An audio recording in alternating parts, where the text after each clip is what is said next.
Hi అందరికీ, అందరు బాగున్నారా? ఈరోజు ఏంటంటే హైదరాబాద్ హోటల్ స్టైల్లో చికెన్ దమ్ బిర్యానీ ఎలా చేసుకోవాలో చూద్దాం రండి. ఫస్ట్ మంచిగా చికెన్ వాష్ చేసుకొని బిర్యానీ మసాలాస్ అన్నీ వేసుకొని అందులో 3 స్పూన్స్ కారం, 2 స్పూన్స్ సాల్ట్, పసుపు 1/2 టీ స్పూన్ అండ్ అందులోనే ధనియా powder 1 spoon, ginger garlic paste 2 spoons, కొత్తిమీర పుదీనా కొంచెం వేసుకోవాలి. అందులోనే పచ్చి ఆనియన్స్ వేసుకోవాలి, మంచి టేస్ట్ వస్తుంది. అందుకని పచ్చి ఆనియన్స్ వేసుకొని బాగా పిసుక్కొని మంచిగా కలుపుకోవాలి. ఉప్పు కారం మిక్స్ అయ్యేలాగా ఇలా మంచిగా మిక్స్ చేసుకున్నాక అందులో పచ్చిమిర్చి పేస్ట్ మిక్సీ పట్టుకొని వేసుకోవాలి 1 స్పూన్.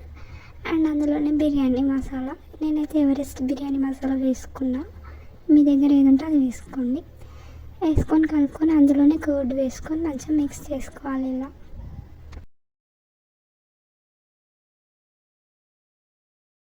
అండ్ అందులోనే 1 కప్ పెరుగు వేసుకొని మంచిగా కలుపుకోవాలి. అండ్ అందులోనే ఫ్రై చేసిన ఆనియన్స్ వేసుకోవాలి, దీంట్లో మంచి టేస్ట్ వస్తుంది. సో అవి కూడా వేసుకొని మంచిగా మిక్స్ చేసుకొని కలుపుకోవాలి. ఇందులోనే ఆయిల్ పోసుకోవాలి. నేనైతే 1 కప్ పోసుకున్నాను ఆయిల్. మీరు ఎంత కావాలంటే అంత పోసుకోండి మీ క్వాంటిటీకి తగ్గట్టు. అండ్ ఇక్కడ బియ్యం మంచిగా ఒక 30 మినిట్స్ నానబెట్టుకోవాలి.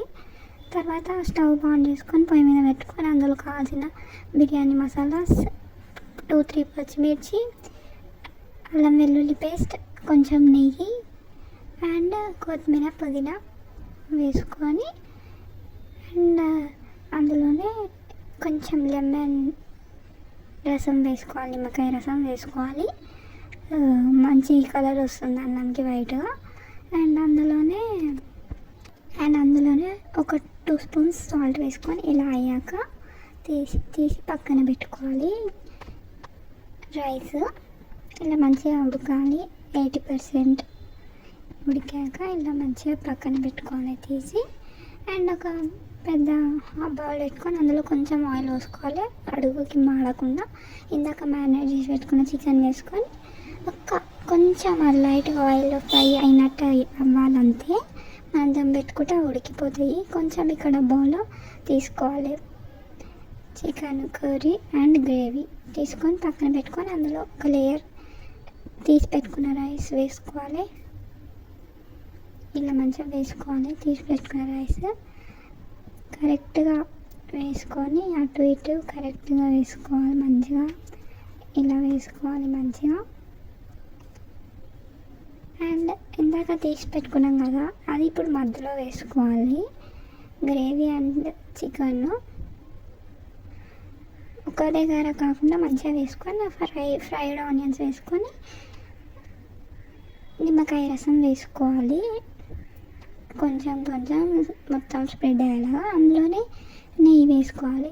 మళ్ళీ ఇంకో లేయర్ రైస్ వేసుకోవాలి ఫుల్గా. అండ్ అందులోనే ఫ్రైడ్ ఆనియన్స్ దానిపైన ఫుల్గా రైస్ వేసుకున్నాక ఫ్రైడ్ ఆనియన్స్ వేసుకోవాలి మంచిగా ఫుల్గా. కొత్తిమీర పుదీనా మంచిగా వేసుకోవాలి. ఇలా మంచిగా వేసుకోవాలి. కొత్తిమీర పుదీనా మంచిగా స్ప్రెడ్ చేసుకోవాలి. అండ్ అందులోనే లెమన్ జ్యూస్ వేసుకొని మంచిగా వేసుకొని అందులోనే గీ వేసుకోవాలి, నెయ్యి వేసుకోవాలి. నెయ్యి వేసుకుంటేనే టేస్ట్ బాగుంటుంది, సో వేసుకోండి నెయ్యి. ఇలా నెయ్యి వేసుకొని పైనుండి కొంచెం బిర్యానీ మసాలా వేసుకొని ఇలా మంచిగా ప్యాక్ చేసేసుకోవాలి. సిల్వర్ ఫాయిల్ ఉంది కాబట్టి ప్యాక్ చేసుకున్నాం, లేదంటే నార్మల్గా ప్లేట్ పెట్టేసి దాని మీద ఏదైనా బరువుగా పెట్టేసి ఒక 20 మినిట్స్ పెట్టేస్తే రెడీ అయిపోతుంది. ఇలా చూడండి ఎంత బాగుందో, యమ్మీగా చూస్తుంటేనే తినబుద్ధి అవుతుంది. నాకైతే ఆగట్లేదు, ఎప్పుడెప్పుడు తినాలా అని ఉంది ఇంట్లో అందరికీ. సో మీరు కూడా ట్రై చేసి కామెంట్ చేయండి. చాలా ఈజీగా చాలా బాగుంటుంది. చూడండి ఎంత బాగా వచ్చిందో, చాలా టేస్ట్ అయితే చాలా సూపర్ ఉంది. మీరు కూడా ట్రై చేసి కామెంట్ చేయడం మర్చిపోకండి. సూపర్ యమ్మీ ఉంటుంది. Thank you for watching. ఎవరైనా కొత్తగా చూస్తే వెంటనే సబ్స్క్రైబ్ చేసుకోండి.